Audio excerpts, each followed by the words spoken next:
اعوذ باللہ من الشیطان الرجیم بسم اللہ الرحمن الرحیم الصلاۃ والسلام علیک یا سیدی یا رسول اللہ وعلی آلک و اصحابک یا سیدی یا حبیب اللہ۔ انتہائی واجب الاحترام محترم خواتین و حضرات، تاجدار کائنات صلی اللہ علیہ وآلہ وسلم کی مبارک سیرت کا ذکر آپ کے سامنے کرنے کی سعادت حاصل ہو رہی ہے۔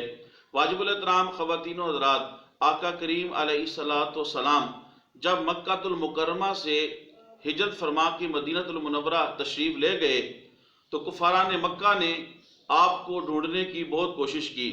جب وہ آپ کو تلاش کرنے سے جب وہ رہ گئے اور آپ کو تلاش نہ کر سکے تو انہوں نے حضرت سیدنا ابوبکر صدیق رضی اللہ تعالی عنہ اور تاجدار کائنات صلی اللہ علیہ وآلہ وسلم کو زندہ یا نعوذ باللہ مردہ پکڑنے کے اوپر فی کس 100 اونٹ کا انعام رکھ دیا۔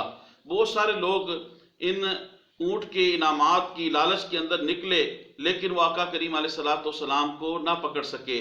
کچھ لوگ اس غار تک پہنچے، غار سور تک، لیکن اللہ تبارک و تعالیٰ کی قدرت کہ اس غار کے منہ کے آگے کبوتری نے انڈے دے دیے اور مکڑی نے جالا بن دیا، اور یوں محسوس ہوتا تھا کہ جیسے برسوں کوئی یہاں پہ آیا نہیں۔ اللہ اکبر کبیرہ۔ تاجدار کائنات صلی اللہ علیہ وآلہ وسلم کو ڈھونڈتے ہوئے سراقہ بن مالک جو ہے یہ آپ صلی اللہ علیہ وسلم تک پہنچنے میں کامیاب ہو گیا۔ اس نے حضور علیہ السلام کو دیکھا، حضور علیہ السلام کے بالکل قریب ہو گیا۔ آقا کریم علیہ السلام کا یہ معجزہ ہے اور اللہ کی قدرت ہے کہ سراقہ بن مالک جب حضور کے پاس پہنچا تو اس کی سواری کے پاؤں جو ہے وہ پتھریلی زمین کے اندر دس گئے۔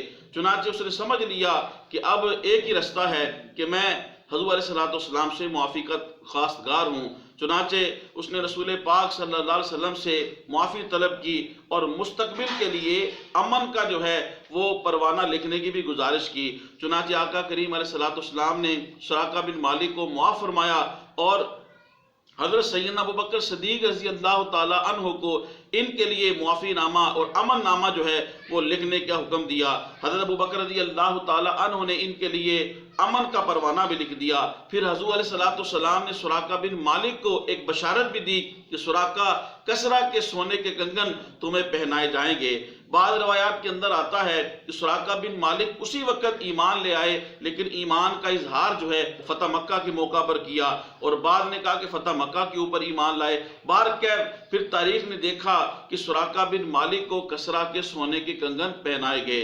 محترم خواتین و حضرات، شیخ الحدیث و تفسیر علامہ غلام رسول سعیدی صاحب رحمۃ اللہ علیہ آپ بڑی خوبصورت بات لکھتے ہیں کہ مسلسل 3 دن اور 3 راتیں سید ابوبکر رضی اللہ تعالی عنہ نے حضور کی معیت، حضور کی سنگت میں گزارے، اور انوار و تجلیات الہیہ کا مرکز آقا علیہ السلام کی ذات و برکات تھی، اور حضور علیہ السلام کی ساتھ 3 دن اور 3 راتیں مسلسل گزارنے کی وجہ سے جب آپ مدینہ المنورہ میں داخل ہو رہے تھے تو لوگوں کو اشتباہ ہوا۔ لوگ حضرت ابوبکر رضی اللہ تعالی عنہ کو سرکار دو عالم نور مجسم شفیع آدم صلی اللہ علیہ وسلم سمجھ رہے تھے۔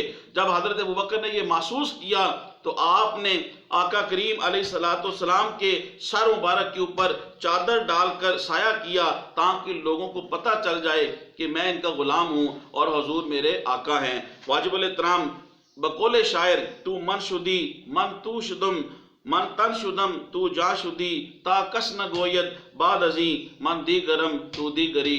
واجب الاحترام نبی اکرم صلی اللہ علیہ وآلہ وسلم کا انتظار مدینہ المنورہ میں ہو رہا تھا۔ چنانچہ روز لوگ اپنے گھروں سے نکلتے اور مدینہ المنورہ کے داخلی رستوں پہ سرکار دو عالم صلی اللہ علیہ وسلم کا انتظار کرتے، اور جب دھوپ تیز ہو جاتی تو واپس پلٹ جاتے۔ لیکن ایک دن وہ مبارک دن آیا جب آقا علیہ السلام مدینہ المنورہ میں تشریف لائے تو مدینہ المنورہ کی بچیوں نے طلع البدر علینا کا ترانہ پڑھ کے، نعت پڑھ کے سرکار دو عالم صلی اللہ علیہ وسلم کا استقبال کیا۔ محترم خواتین و حضرات، سیرت کے اس پہلو کو اور میری اس ویڈیو کو آپ زیادہ سے زیادہ شیئر کریں، لائک کریں، سبسکرائب کریں اور یوٹیوب پہ کمنٹس کریں۔